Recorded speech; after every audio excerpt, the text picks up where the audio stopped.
8 minutes to go. KJ bringing it across the time stripe. He's going to drive all the way in. Stanton Kidd! He'll slam it home on Rashad Hassan.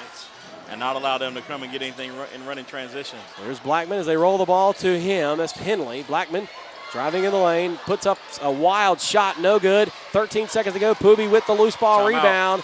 He got it out. They get it up the floor to Houston. 7 seconds left. Houston with the slam. Ladies and gentlemen, this is our house, Savannah State. 51-45. The Eagles will avenge their loss back in mid-February as Blackman gets the layup. 2 seconds to go. Here's Houston, and that'll do it. The Eagles are victorious for the first time under head coach LeVelle Moton.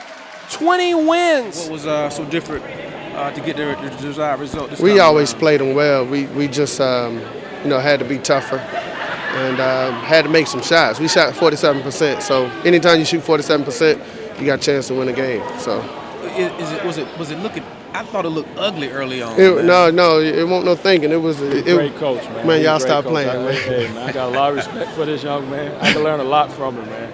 Did a hell of a job. She's stupid, man.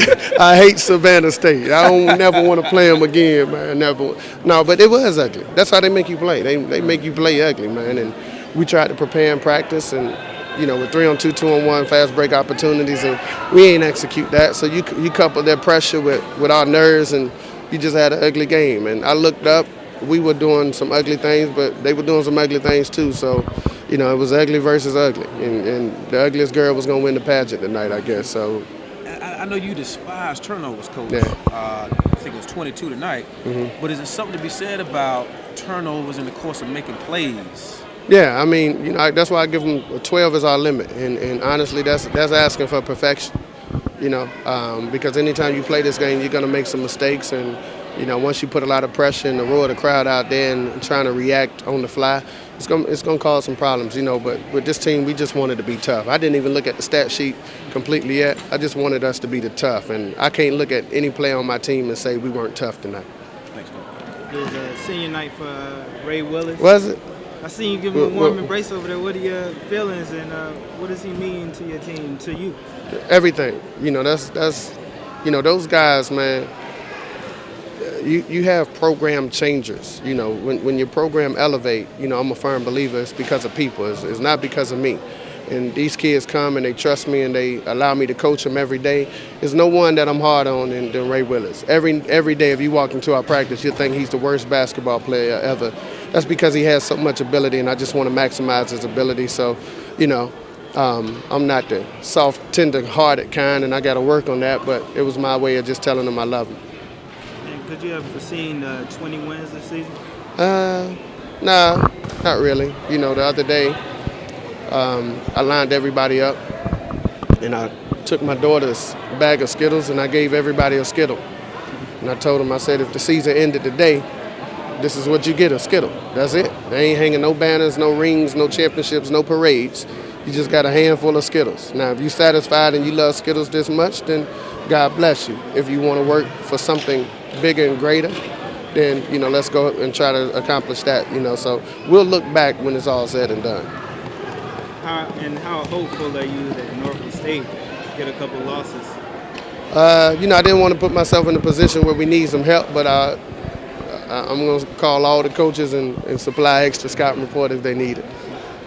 Game, man, I think you had seven turnovers. I know Coach Moton frowns on that, but is it something to be said about turning the ball over, but in the course of making plays? He encourages me to make plays. So I'm not happy about any turnovers, let alone 7. But I have to grow. That's not nobody's fault but my own. Coach is preparing me in the right way. I gotta man up and do better on that end of the floor. Seem to be looking to score a little bit more these past couple games, late in the game, man. I haven't. It's been there, and I don't know. It's like I don't know. I can't explain it. It seems like when you're watching as a younger player, it seems like point guards seem to always make the play. And that's what I'm trying to do. And I'm not trying to do anything spectacular. It may not be scoring, it may be diving, but for the past 2 games it's been an opening, and both of them has been layups. So I know last time you said the way that the team was playing you, it was right there for you, and it was the same way tonight. Same way. Early on, they started out heavy on Stanton Kidd and Jeremy Ingram. So it was hard for me to score because they were just out playing hard. So as them guys started to have a better game, they were more focused on them, and it opened it up for me. Okay. Nice way to sing your senior out on senior day. Yeah, me and Jeremy Ingram actually haven't won a game against Savannah State. So and Ray, he didn't have a great game either the last year, either time or up there. So this is the game that I wouldn't have wanted to send him out against any other team except Savannah State. Y'all figured out Savannah State this time, man. What was different this time around? The press. We had to learn how to attack out the press. So that's what we've been doing all week. We run this press break called 13. Either I take it out or Poobie take it out. And once you kick it in, you run straight up the middle, and it's wide open. Now you're attacking. Now you got Jay or me on the baseline, getting baseline finish, or even Davron. You know, Davron got that pretty dunk at the end and one, because Davron was flat on the baseline, and KJ hit him with a bounce pass. So much aggression from you tonight offensively. You don't look to lay it up. You look to tear the rim down every time. Because the one time I did try to go lay up, I believe it was number 44. He pinned my shot against the backboard. You know, I mean, take my hat off to him. He's a good shot blocker. So ever since then, I was like, you know, I just got to go dunk it. Either they're going to foul me or I'm going to get the and one. And coming home Monday, your last home game of the season, talk to me about taking care of home court before you finish out on the road at Hampton. Man, we just going to come in here and prepare like we prepare for everybody else, you know. We ain't going to look over South Carolina State. They're a good team. They got extremely good point guard, extremely good four-man, so we're just going to get back to the drawing board tomorrow. On senior day, brother. Yeah, it is. It is. You know, a really emotional night, and I think that for the start, they had us a little erratic.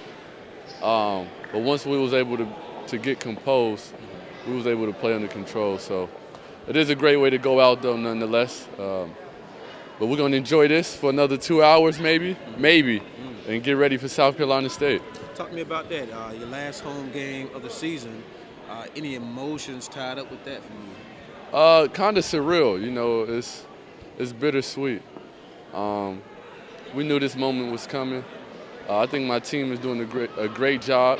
Coaching staff as well is sending the seniors out as we feel is the right way, just because we are progressing as a program and as a team. You know, Booker can't be out here with you as a senior, man. Any particular emotions toward him when you're out there on the court? Definitely, because we all won, you know, and it's unfortunate as a senior for him to undergo the injury that he did, but mentally he's in it. You know, if you see him on the side, if one person scores, like we all score. So we're just glad that we could have his energy and have his presence, even though physically he can't play. You know, do you still feel very much that, hey, you were part of this win and part of this season? Definitely. They're my teammates, my brothers, so I want to support them in everything they do. So I try to stay close to the team, support. I'm the biggest cheerleader on the bench if you look over there. So, yeah, I still do feel a part of this team. As a player, man, how much is it eating you not to be able to get up and down with these guys, man? A lot. I just want to compete to help my teammates out. It's my senior year. I don't know, it hurts to not play, but at the same time, it's good to see my team win. It's good to see them do good and succeed, get a 20-win season. So that's still good, though.